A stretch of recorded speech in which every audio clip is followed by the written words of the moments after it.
पास दोस्तों अगर आपने मैकेनिकल इंजीनियरिंग डिप्लोमा किया है तो आपके पास करियर ऑप्शन की कमी नहीं है, बल्कि आपके पास सामने इतनी डोर्स ओपन है कि सही चुनाव करना सबसे बड़ा चैलेंज हो जाता है। आज हम आपको बताएंगे टॉप टॉप करियर पाथ जो कि आपको न सिर्फ अच्छा पैकेज देंगे बल्कि आपको एक स्टेबल और ग्रोइंग फ्यूचर भी देंगे। तो आइए देख लेते हैं। तो सबसे पहले बात करते हैं direct job opportunity in core mechanical sector में। दोस्तों डिप्लोमा करने के बाद सबसे पहला कॉमन ऑप्शन होता है सीधे जॉब में जाना। मैकेनिकल डिप्लोमा होल्डर्स की डिमांड और मैन्युफैक्चरिंग, प्रोडक्शन और मेंटेनेंस इंडस्ट्री में क्या हो रही है तो बढ़ती जा रही है। जी हाँ दोस्तों, इसमें कौन कौन से पॉपुलर जॉब्स आ रहे हैं आइए इसे देखने की कोशिश करते हैं। दोस्तों अगर चैनल पर पहली बार आए हैं तो चैनल को सब्सक्राइब जरूर कीजिएगा। इस पर आपको काफ़ी एजुकेशनल कंटेंट्स देखने को मिलती रहती है। सबसे पहला जूनियर मैकेनिकल इंजीनियर आप बन सकते हैं। इसके बाद जो मेंटेनेंस टेक्नीशियन होता है वो बन सकते हैं। क्वालिटी कंट्रोल इंस्पेक्टर जो होता है वो भी आप बन सकते हैं। इसके बाद जो सीएनसी मशीन ऑपरेटर होता है वो भी आप आसानी से बन सकते हैं। इसके बाद जो प्रोडक्शन सुपरवाइज़र होता है यह भी आप आसानी से बन सकते हैं।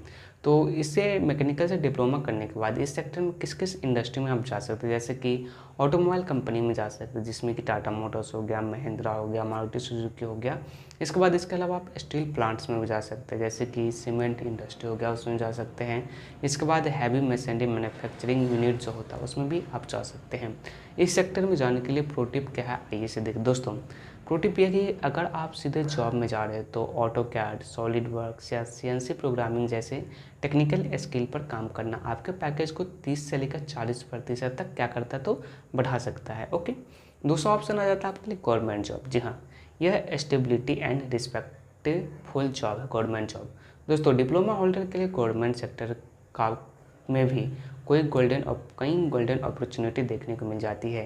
तो इसमें कौन कौन सा सेक्टर में जॉब देखने को मिलती है, डिप्लोमा होल्डर के लिए गवर्नमेंट जॉब देखने को मिलती है, आइए इसे जानने की कोशिश करते हैं।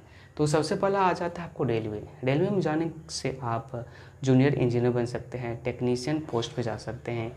इसके अलावा आप डिफेंस में जा सकते हैं जैसे डीआरडीओ हो गया, इंडियन नेवी में जा सकते हैं, इंडियन एयरफोर्स में टेक्निकल रोल्स पे जा सकते हैं। इसके बाद पब्लिक सेक्टर यूनिट्स जैसे कि पीएसयू यूनिट्स में भेल हो गया, एनटीपीसी हो गया, गेल हो गया, ओएनजीसी में जा सकते हैं। इसके बाद स्टेट इलेक्ट्रिसिटी बोर्ड जैसे मेंटेनेंस और टेक्निकल असिस्टेंट रोल्स में जा सकते हैं।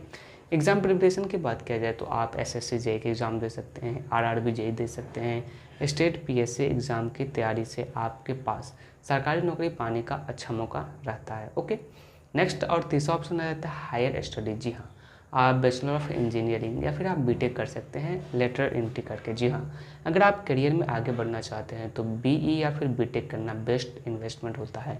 डिप्लोमा होल्डर्स को डायरेक्ट आपको सेकेंड ईयर में एडमिशन मिलता है जिसे कि लेटरल एंट्री कहा जाता है। ओके, इसको करने के बाद क्या कौन सी बेनिफिट देखने को मिलती है आइए इसे जान लें। दोस्तों हायर सैलरी पोटेंशियल देखने को मिल जाता है। इसके बाद मोर टेक्निकल डेप्थ देखने को मिल जाता है। इसके बाद आपको प्रमोशन चांसेस क्या होता है तो ज़्यादा बढ़ जाता है। ओके, इसमें आपको टॉप ब्रांचेस टू कंसिडर कौन कौन से ब्रांच कंसिडर करना चाहिए मैकेनिकल इंजीनियर वाले को। तो सबसे पहला आपको मैकेनिकल इंजीनियर में ले सकते हैं। इसके बाद एक होता है मेगाट्रॉनिक्स, आप मेगाट्रॉनिक्स में ले सकते हैं। इसके बाद ऑटोमोबाइल इंजीनियरिंग में ले सकते हैं। इसके बाद इंडस्ट्रियल इंजीनियरिंग में भी आप जा सकते हैं। ओके, इसके बाद चौथा ऑप्शन होता है स्पेसिफिकेशन कोर्सेज जैसे skill upgrade and high package. दोस्तों शॉर्ट टर्म सर्टिफिकेशन कोर्सेज आपको करियर को बूस्ट करने में बहुत ज़्यादा मदद करता है। तो आइए बात कर लेते हैं कौन कौन से कोर्स आप शॉर्ट टर्म में कर सकते हैं मैकेनिकल इंजीनियर वाले, जिससे कि आपको हाई डिमांड सेक्टर में जा सकते हैं। सबसे पहला आता है CAD, CAM, CAE designing, AutoCAD में जा सकते हैं। केटिया हो गया, सॉलिड वर्क्स आप सीख सकते हैं। इसके बाद HVAC जिसे कि हीटिंग वेंटिलेशन एंड कंडीशन कहा जाता है, इसमें आप जा सकते हैं। इसके बाद NDT जिसे कि नॉन NDT में आप जा सकते हैं, नॉन डिस्ट्रक्टिव टेस्टिंग कहा जाता है। इसके बाद रोबोटिक्स एंड ऑटोमेशन में जा सकते हैं। इसके अलावा आप जो CNC प्रोग्रामिंग होता है इसे भी आप सीख सकते हैं। दोस्तों इस कोर्स के बाद आप गल्फ कंट्रीज या फिर MNC में भी अप्लाई कर सकते हैं, बहुत ही अच्छा देखने को मिल जाता है। ओके, इसके बाद जो पांचवा ऑप्शन आ जाता है होता है अप्रेंटिसशिप या फिर ट्रेनिंग प्रोग्राम। जी हाँ, डिप्लोमा के बाद कई कंपनियां आपको इंटर्नशिप प्रोग्राम ऑफर करती है। इससे आपको रियल वर्ल्ड एक्सपीरियंस और स्टाइपेंड दोनों देखने को मिल जाता है और इसके साथ ही आपको इसमें एक्सपीरियंस भी देखने को मिल जाता है।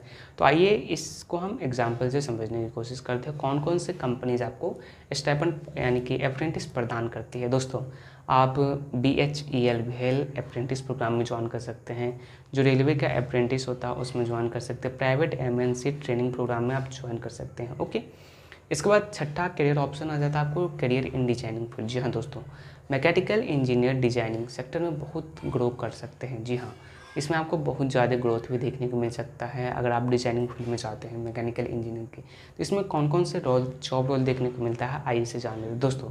आप इसमें डिज़ाइन इंजीनियर जो होता है वो बन सकते हैं, इसके बाद ड्राफ्टमैन जो होता है वो बन सकते हैं, प्रोडक्ट इंजीनियर जो होता है वो भी आप बन सकते हैं। इसके लिए आपको क्या क्या करना पड़ेगा आइए से जानने की कोशिश दोस्तों। इसमें आपको सॉलिड वर्क्स और केटिया में एक्सपर्ट बनना डिजाइनिंग करियर का सबसे बड़ा प्लस पॉइंट होता है। ओके, इसके बाद जो सातवां करियर ऑप्शन होता है वो होता है एंटरप्रेन्योरशिप। जी हाँ, आप स्टार्ट योर ऑन वेंचर, आप अपना एंटरप्रेन्योरशिप स्टार्ट कर सकते हैं, अपना खुद का वेंचर स्टार्ट कर सकते हैं। अगर आपके अंदर बिजनेस माइंडसेट है तो आप अपना वर्कशॉप हो गया, फ्रिक्शन यूनिट हो गया या फिर ऑटोमोबाइल गैराज शुरू कर सकते हैं। ओके, तो दोस्तों आइए कुछ आइडियाज़ हम देख लेते हैं। अगर आप इसमें एंटरप्रेन्योरशिप में जाना चाहते हैं तो आप मशीन पार्ट्स का मैन्युफैक्चरिंग कर सकते हैं, कस्टम फैब्रिकेशन सर्विस जो होता है वो उसमें जा सकते हैं। इसका जो मेंटेनेंस का कॉन्ट्रैक्ट्स जो होता है जो देता है उसमें भी आप कॉन्ट्रैक्ट्स ले सकते हैं। ओके, इसके बाद जो आठवां होता है वो होता है ओवरसीज जॉब अपॉर्चुनिटी। जी हाँ, ये क्या होता है तो गल्फ कंट्रीज हो गया जैसे कनाडा हो गया, जर्मनी हो गया, देशों में आप मैकेनिकल डिप्लोमा होल्डर्स की डिमांड काफ़ी ज़्यादा है, इसमें आप जा सकते हैं। इसके लिए क्या क्या रिक्वायरमेंट होता है आइए से जान दोस्तों। इसमें आपको टेक्निकल स्किल प्लस इंग्लिश का प्रोफिशिएंसी होना चाहिए, जिससे कि IELTS TOEFL अगर नीडेड है तो। ओके, GCC कंट्रीज़ में HVAC पाइपिंग और मेंटेनेंस जॉब की हाई डिमांड है। ओके, नेक्स्ट नंबर क्वेश्चन आ जाता है स्विच इन एलाइड फील्ड। जी हाँ, मैकेनिकल डिप्लोमा के बाद आप एलाइड इंडस्ट्री में भी जा सकते हैं। तो एलाइड इंडस्ट्री में क्या क्या आता है आइए इसे हम जानने की कोशिश करते हैं। जैसे कि ऑयल एंड गैस इंडस्ट्री में जा सकते हैं, रिन्यूएबल एनर्जी में जा सकते हैं जिससे कि सोलर विंड हो गया, इसके बाद पावर प्लांट्स में जा सकते हैं, इसके बाद एरोस्पेस इंडस्ट्री होता है उसमें भी आप बड़ी ही आसानी से जा सकते हैं। ओके, तो आइए अब देख लेते हैं 10वां करियर ऑप्शन। 10वां की बात करें तो IT एंड सॉफ्टवेयर सेक्टर में भी आप एंट्री ले सकते हैं। जी हाँ, अगर आपको कोडिंग में इंटरेस्ट है तो डिप्लोमा के बाद आप प्रोग्रामिंग सीखकर IT सेक्टर में भी जा सकते हैं। तो पॉपुलर पाथ कौन कौन सा है आइए इसे जानने की कोशिश करते हैं। आप CAD CAE सॉफ्टवेयर डेवलपमेंट कर सकते हैं, इंडस्ट्री ऑटोमेशन सॉफ्टवेयर टेस्टिंग में जा सकते हैं, इसके बाद आप technical support for engineering products इसमें भी आप बड़ी आसानी से जा सकते हैं। तो दोस्तों आइए मेरा फाइनल एडवाइस क्या और रोड मैप फॉर सक्सेस। तो आइए मेरा फाइनल एडवाइस जानने की कोशिश करें दोस्तों। पहले आपको तय करना है कि आप जॉब करना चाहते हैं या फिर हाई स्टडीज़ करना चाहते हैं। अगर आप जॉब करना चाहते हैं तो आपको स्किल बेस्ड कोर्स करना पड़ेगा, जैसे कि मैंने बताया था HVAC कोर्स कर सकते हैं, CAD का कोर्स कर सकते हैं, AutoCAD का कोर्स कर सकते हैं। ओके, अगर आप स्टडीज़ करना चाहते हो तो आप BE या फिर BTech में एडमिशन ले सकते हैं। दोस्तों कम्युनिकेशन स्किल और बेसिक कंप्यूटर नॉलेज जरूर इम्प्रूव करना चाहिए आपको। ओके दोस्तों, लिंक्डइन और जॉब पोर्टल्स पर आपको एक्टिव रहना चाहिए। दोस्तों वीडियो पसंद आ रहा हो तो वीडियो को लाइक ज़रूर कीजिएगा, ऐसे वीडियो देखने के लिए चैनल को सब्सक्राइब जरूर कीजिएगा। ओके दोस्तों, मैकेनिकल डिप्लोमा सिर्फ एक क्वालिफिकेशन नहीं है बल्कि एक ऐसा पासपोर्ट है जो कि आपको मैन्युफैक्चरिंग हो गया, डिज़ाइनिंग हो गया, गवर्नमेंट हो गया और इवन IT तक पहुंचा सकता है। सही डायरेक्शन, सही स्किल और थोड़ी सी मेहनत से आप एक शानदार करियर बना सकते हैं। ओके दोस्तों, वीडियो पसंद आया तो लाइक जरूर कीजिएगा। Thanks for watching this video. Thank you.